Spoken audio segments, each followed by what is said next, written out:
വർഷങ്ങൾക്ക് മുൻപ് മീൻ വണ്ടിയിൽ കടത്തിയ 140 കിലോ കഞ്ചാവ് പിടിച്ചെടുത്തതിനെ തുടർന്ന് രജിസ്റ്റർ ചെയ്ത കേസിൽ 10 വർഷത്തെ കഠിന തടവിനും 1 ലക്ഷം രൂപ പിഴയ്ക്കും വിധിക്കപ്പെട്ട് ജയിലിൽ അടയ്ക്കപ്പെട്ട് പിന്നീട് പരോളിൽ ഇറങ്ങി 2 വർഷത്തോളമായി ഒളിവിലായിരുന്ന പ്രതി അറസ്റ്റിൽ.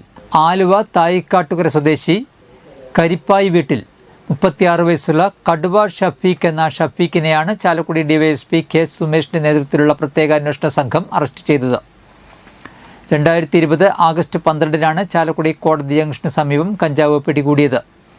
കഞ്ചാവ് പിടികൂടിയ സമയം ഡ്രൈവറായിരുന്ന അരുൺ കുമാറിനെ ചോദ്യം ചെയ്തതിൽ നിന്നാണ് ഷഫീഖിനെ കുറിച്ച് വിവരം കിട്ടി ഈ കേസിലേക്ക് പ്രതിയാക്കിയത്. വിസ്താരത്തിനൊടുവിൽ 2021-ൽ ഷഫീഖിനെയും കൂട്ടാളികളെയും തൃശൂർ അഡീഷണൽ അസിസ്റ്റന്റ് സെഷൻ കോടതിയാണ് ശിക്ഷ വിധിച്ചത്.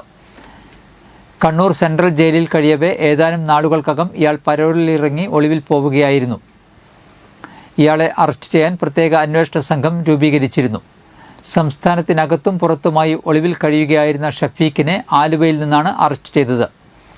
പോലീസ് സംഘത്തെ കണ്ട് കാർ വെട്ടിച്ച് അമിത വേഗതയിൽ പാഞ്ഞ ഷഫീഖിനെ സിനിമാ സ്റ്റൈലിൽ പിന്തുടർന്നതിനാൽ കാറിൽ നിന്നും ചതുപ്പിൽ ചാടി രക്ഷപ്പെടാൻ ശ്രമിക്കവേ ആലുവ പോലീസ് അടക്കമുള്ളവർ ചതുപ്പിൽ ചാടിയാണ് ഷഫീഖിനെ അതിസാഹസികമായി പിടികൂടിയത്.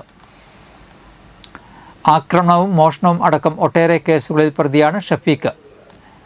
SI Stephen VG, Satheesan Madappattil, Roy Paulose, PM Moosa, ASI VU Siljo, senior civil police ഓഫീസർമാരായ AU Reji, MJ Binu, Shijo Thomas എന്നിവരും പോലീസ് സംഘത്തിലുണ്ടായിരുന്നു.